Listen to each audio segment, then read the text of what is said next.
Greetings. Welcome to ITR Live. I'm your host, Chris Hagenow, and we are back here in the Hendrickson Library at the Center for the Preservation of Western Civilization. John Hendrickson and myself here today, ready to thrill and excite. Are you ready to go, John? I am, yes. Good. Yeah. You know, there are times that you sometimes don't quite bring the level of energy that I'm trying to establish at the front end of the episode, and today would be one of those days. Yeah.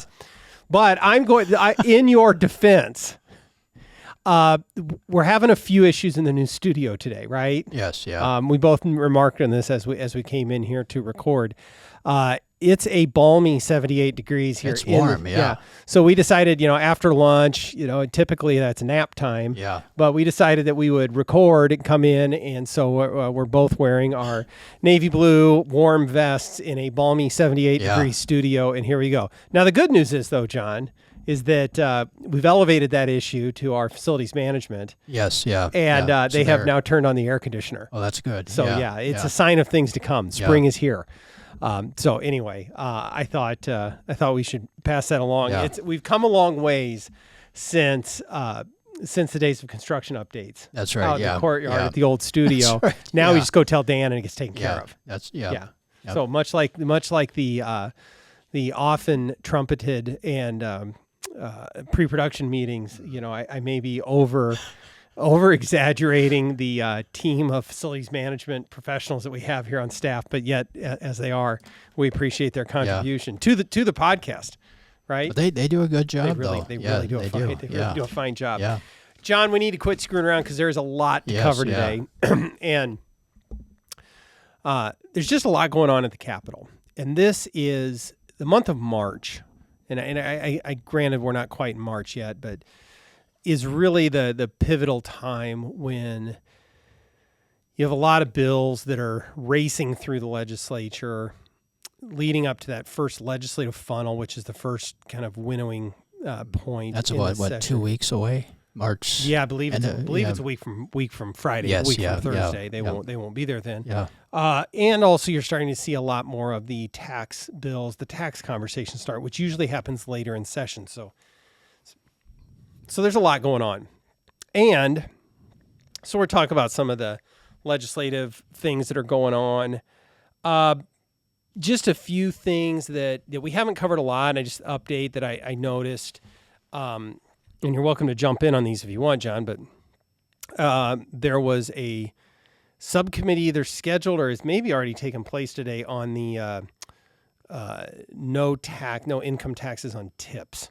And we talked about that briefly. I still have my sense is that probably isn't going to become law this year, but we're sort of monitoring that. There's obviously it ends up with people paying less in taxes, which I guess in some sense is a good thing. But there are also concerns about that piece of policy as well, and its timing. And I know you and Tom had a piece on that, right? Yes. Yeah. So I wanted to make sure people were aware that was out there. The governor's energy bill, that's moving.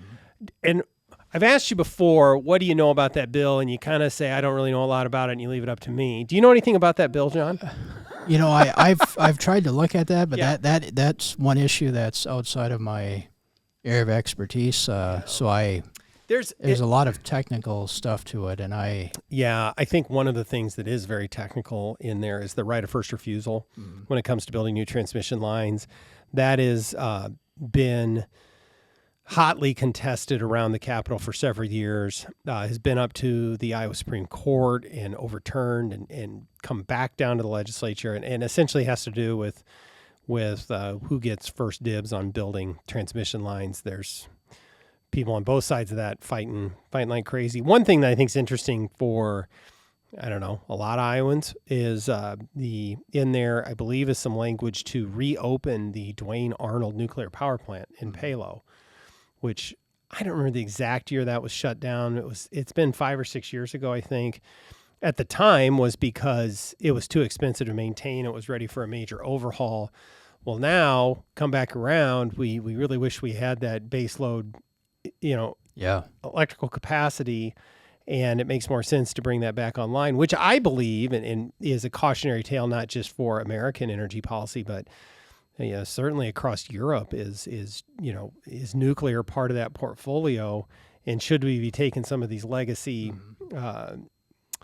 energy production facilities offline when we really need more and more things are becoming electric? Yes, yeah. And we're just going to need more and more capacity. And I'm not an energy policy expert, but the governor in her condition of the state talked about it, called it in all of the above energy policy, which I think has been a rallying cry on the right for some time on that. Then there was the the digester provision, the microbiotic. See, or something okay, like you that. brought it up. Now I want you to talk about it. Yeah, I want to hear what you know about it. Is it anaerobic biodigesters? Yeah. I don't know. So go ahead. The floor is yours, I'm John. not sure what it is. I believe it has to do with the production of something called biogas and how that can be used. And that is now we are right there.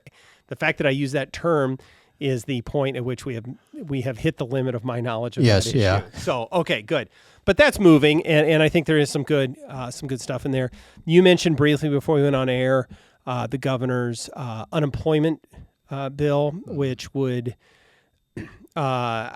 you may be better versed on it than I have. I've done a little bit of work on that, but essentially lowering the burden on employers for maintaining the unemployment trust fund. Would that be a fair way to put it? Yeah, it lowering basically the burden on cuts employers. a tax in half, and and still maintains the system. Yes, yeah, right. Yep, okay. Yep. So that's good. Today a couple other things that I think just dropped today. We saw a 2% hard cap bill on property taxes. Yep. Representative Bob Henderson dropped that. I know others have had that idea as well, and we're looking to see if that can get included in future tax conversations. And in the Senate Local Government Committee, chaired by Senator Scott Webster, friend of the program, a bill to completely eliminate franchise fees. Mm-hmm. So I've got some folks pretty excited about that one as well. Yes, absolutely, yeah. Okay, this is your point. Usually at the end of the episode, I would come to you and say, John, do you have anything else you want to talk about?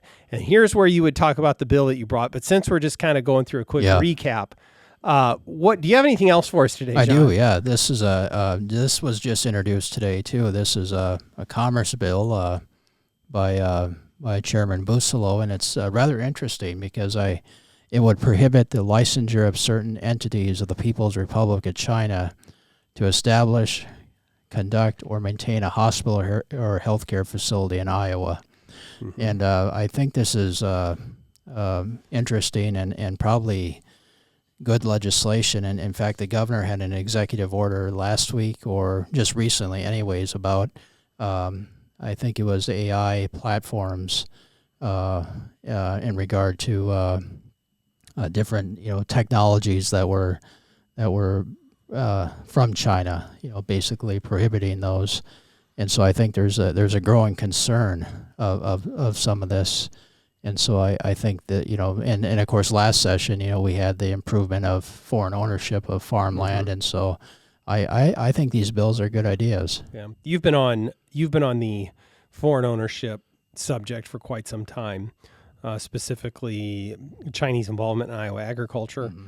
So this is another continuation of that. There are certain industries in America that I believe are critical to our national security. We've talked about this. And in Iowa, to the things that really give us a strong comparative advantage, and one would be ag land. But I think across the country, our healthcare, our pharmaceuticals, the delivery of healthcare, those are things that are critical to our national security. And I think those can, wherever you're at on the issue of trade, I think we can agree in large part, at least, that some of these things get treated differently. Yes, yeah. So, and it's not just that Senator Busolo is thinking big picture about Chinese involvement in Iowa. He's also looking to still hopefully bring southern tier of Minnesota counties into Iowa. So, which subcommittee was today. Was it really? Yeah, I missed that one. I wanted to get on that one. So it's not just over an ocean that Senator Buslow is looking out for us. It's right here on our northern border. Yeah. So we're going to be watching that. We love that. I think people will be shocked to know how much of our pharmaceuticals is dependent on foreign supply chains. Well, whether it's China or India, and I mean it's pretty scary. That was a concern during COVID when shipping really. I remember it was last spring. I had I think it was bronchitis, and I remember getting my antibiotics and looking at all of them. They were all made in China. That was alarming. Did you have a talk with the pharmacist that you didn't appreciate? I wanted to. I mean, what happened to Buy American? That's right, John. Yeah, I mean, I wanted you're to. sitting here ingesting the. Yes, it was very troubling. Yeah, I'm sure it was. You're well now, and we're glad. Yeah. Okay. I want to get down to another thing that's been going on at the Capitol, which made a lot of news, which should surprise no one. The protests over a bill that's moving through the legislature that would, and forgive me if I don't state this all accurate as we go through this, to strike gender identity from the Iowa Civil Rights Code. Not an ITR issue, but it shows you. I want to give it at least a sense of how these things are handled in the legislature, because I know we have a lot of listeners that are interested.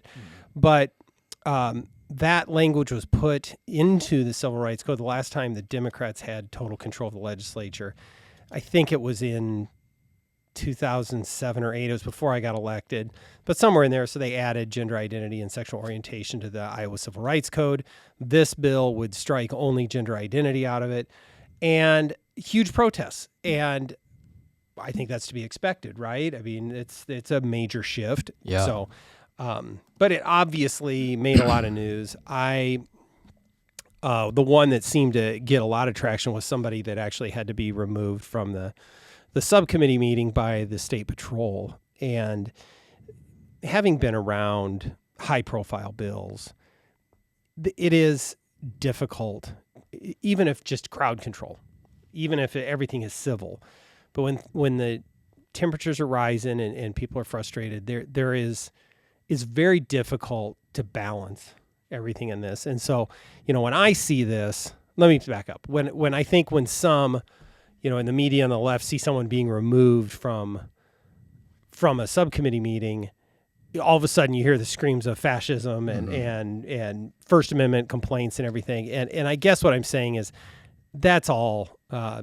That's not helpful rhetoric. None of that is what's going on here. You may disagree with the policy, and for the purpose of this statement, I take no position on that. But as was chaired by my friend Representative Steve Holt, who chairs the Judiciary Committee, and there are rules. There's a lot of people that wanted to speak. They were all limited to 2 minutes. That's right. And this person was intentionally going beyond their 2 minutes, was asked to stop, and then at some point you're being disruptive. Yeah. And so, there is go ahead. Oh, there is a process, and there is rules and decorum for these things for a reason, and that's why people have to follow those. I will say this: the Highway Patrol is, and if you haven't spent much time in the Capitol, the Highway Patrol is in charge of security of the building. They are stationed throughout the building. They're there all during session, and they do a tremendous job. It is. I was part of situations that the Highway Patrol asked to be a part of, maybe not quite like this, but the level of professionalism and calm that they would bring to situations, they are reserved. They do not exercise force unless absolutely necessary. So I mean, I can tell you that I have the utmost confidence in the Highway Patrol to handle these situations. And say what you want about Representative Steve Holt. I think he's a great legislator. He is exceedingly fair. I have seen him. He is, and this will come as no surprise to you, John, believes in the rules and believes in the process, being a former Marine Corps drill instructor. he runs a very fair process. Mm-hmm. And so I believe, not having been in the room, that this was handled appropriately. And I would say, how many videos did we see over the last few years of conservative Americans going to a local government meeting, whether it be on COVID, whether it be on, liberal indoctrination in schools, and wanting to speak to a city council and being lucky if they even got 2 minutes. Yeah, that's right. Yeah, that's a great point. And so here we are the other way around. Someone is fairly given their 2 minutes, and as many people that want that 2 minutes, and yet we're gonna get drug out of the building. So whatever. That's a fantastic point. So and I thought you'd appreciate the picture here. That's ray gun. You were asking me about ray gun T-shirts, John. So that should come as no surprise that the person was wearing their standard issue liberal protester uniform. Yeah. Anyway, so I again. To be expected. A lot of folks flood in the building. They should come up there. They should have their voices heard. And frankly, you know what? Yell and get loud. Both sides have done that. It's all part of the process. And I don't think anyone thought that a bill like this was not going to be difficult. I do believe that they will pass this. There is some Republican opposition to it. One other thing, too, on this, John, and I know I probably get hung up on process kinds of things in there just because I was a part of it for a while, but here is it's a headline that kind of bothers me a little bit. Here's from the Des Moines Register. Iowa GOP fast tracks bill on ending trans civil rights protection as protesters flood. Fast track the bill. Again, the rules are being followed. Mm-hmm. There are timelines in place. Now, is it moving as quickly as the rules will allow? Well, that might be fair, but the pejorative what does it mean to fast track something? No, the bill passed subcommittee, it's going to committee, and then it'll have a certain number of days that has to sit on the calendar, and then it goes to the floor. So what? The process exists to protect, everyone, and it's somehow the implication that they're bending the rules or spinning the rules or doing something mischievous to get this bill through. I don't particularly care for that either, and I don't think it helps the conversation at all. No. Okay. That's enough about that. Finally, some tax policy. Yes. Yeah. So you did some. Just tell me what you've got here and what you've been working on some sales tax things. Yeah. So I've been, we've been working a lot on property tax, as everyone knows, and so I've been was doing some research this weekend and actually came across some legislation in South Dakota, and just studying that and came across a couple of bills and just really thought it was interesting and really kind of wanted to share that because one was a bill that was defeated, which would basically create a tax shift, in which we've talked about is not necessarily good policy. And so what this would have done, and of course South Dakota is a zero income tax. They don't have an income tax state, so they rely on the sales tax and property taxes. And so what this would have done is they would have taken their sales tax from 4.2% to 5%, and then would have used that increase to buy down property taxes. And that was rejected by some Republicans in their House because, and here's what I thought, I'm just going to quote one of their state representatives who said that, and I quote, "Generating new revenue isn't what this body wants to do. It'd rather cut spending." And so the South Dakota House of Representatives rejected this tax shift. And basically they said our objective here is to focus on limiting government spending, which is, they said, it was the cause of high property taxes in their state, which is an argument we have made here. And they have Well, it's not just an argument. I want to say it's one of the arguments. That's true, yeah. Is shifting who pays is not a reduction in our overall burden to fund government. And the proponents of this tax shift basically said, well, it's a good idea because tourists are going to be paying for that, or at least a large share of it. Yeah. And to a certain extent, it will take down rates, but it does nothing to control local government spending. That's right. And so there is a bill, I think is still alive, that would have a property tax cap that would be at 2.5%. And then another bill that would actually make improvements to their property tax notices, like we have here in Iowa. So we're not the crazy folks, the only one out here talking about this. No. And I want to quote their Speaker of the House, John Hanson, the South Dakota Speaker of the House. And here's what he said. He said, our first look should be how we can reduce the government. How can we provide cuts before we start thinking about how we're going to increase taxes to pay for a tax? Yep. I thought that was spot on. And so I really like that and thought, that's really, they're really thinking in the right direction. Yes, we lose focus. The easy thing is often to move some dollars around and play a shell game sometimes. Maybe that's too much of a pejorative. Instead of really focusing on how can we make this more efficient, how can we make this cheaper for the people that have to pay the bill? Mm-hmm. It doesn't help if you change which checking account you pay for your cable TV bill out of. You still have to pay it. Yeah. And so it's refreshing to hear this out of the speaker in South Dakota. I have to interrupt here for a minute. Yeah. Did this whole trail that you went down to and looking at South Dakota, did that start from watching Eggs and Issues from the legislative forum up in Northwest Iowa? No, this was actually before. Oh, was it? Yeah. Okay. Yeah. So apparently, John has moved on from the Sunday morning talk shows, which I know you're a big fan of, and has moved on to watching.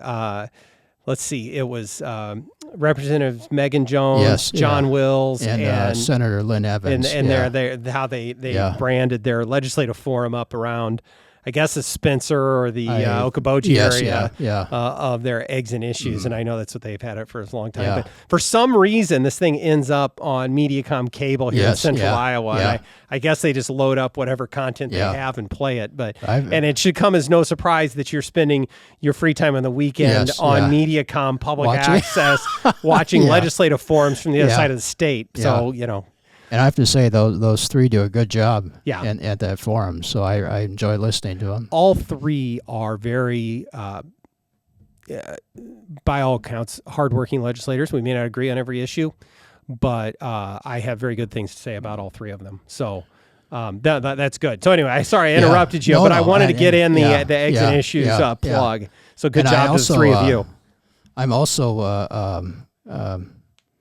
after thinking about what they're doing in South Dakota and kind of thinking what we're wanting to do in Iowa and just thinking about general tax principles, I keep coming back to a quote that State Senator Jason Schultz made in a subcommittee, I believe during last session, and I believe it was during one of the taxpayer protection amendments for the 2/3 majority amendment. And so I'm calling it the Schultz rule now. Okay, good. And here's what he said, and this was a quote. He says, both Republicans and Democrats need to realize that tax policy is affected by spending, and when you start seeing spending creeping up, you can't have good tax policy. And he's absolutely right. I mean, that's so I'm calling that the Schultz rule because that's, regardless of the tax. Yeah. I mean, that government spending is driving that. It is very well said. Look, we love Senator Schultz, just a tremendous conservative champion in the legislature on tax issues and many other things. And that applies at every level of government, right? Yes. And it applies at the state level. We were able to get a lot of really good tax policy in the last several years, specifically on the movement on the income tax because of really solid fiscal policy, which we've talked about over and over. Yeah. But you made that important point in the last time, and it wasn't, because there's some that are saying, well, it's because of the efficiency bill. Good point, John. But I mean, let's be very clear. It is the spending discipline. Yes. Yeah. To limit the ongoing spending that gives you the ability to really do strong conservative tax policy. Mm-hmm. And so now I think in this context, what you're saying in the comments from the speaker in South Dakota is that we need that at the local level. Yes. Yeah. It will be spending discipline whether it comes from the locals themselves or it's handed down, given to them by the legislature. Yeah. So if the goal is real property tax reform, it will come from fiscal discipline and limited spending at those local levels. Yes, yeah. And so we know that the state legislature has shown the playbook and proven how that has to work. So I think that's fantastic. Well, good. Did I cut you off again? No, I get excited about this yeah, stuff and I just jump in. Nope. Okay. Very good. Well, I think I'd like to see, I know there's other states that are working on some of these property tax issues as well, not just South Dakota. North Dakota has a budget cap of 3%. Yeah. I think Kansas has a 3% one, but they also have an assessment limit as well going on at the same time, and there might be a few others too. And I suspect that we're going to have future conversations in the near future about assessment limitations. I know you and we've had multiple conversations about them even recently, and talked with our senior tax fellow about them. Yeah. But and how that plays out and whether that's a good idea or not. But make no mistake, no matter what conversation we have about any of those mechanical pieces, it's the limiting the growth and spending that has to come first. That's right. Yeah. Great. Yep. Okay. Now I'm going to ask you again, John, and I think I've neutralized all of them. Do you have anything else for us today? No. I got the China bill out. So good. Yeah. Well, and thankfully, I can feel the climate has improved in here dramatically. Yes. Yeah. So again, kudos to the facilities management here at the Center for the Preservation of Western Civilization. Yes. It is working well. All right, that's all the time we got for today. Thank you for joining us. Don't forget to share this with your friends. Don't forget to like and subscribe. And with all of that having been said, we will see you next time on ITR Live.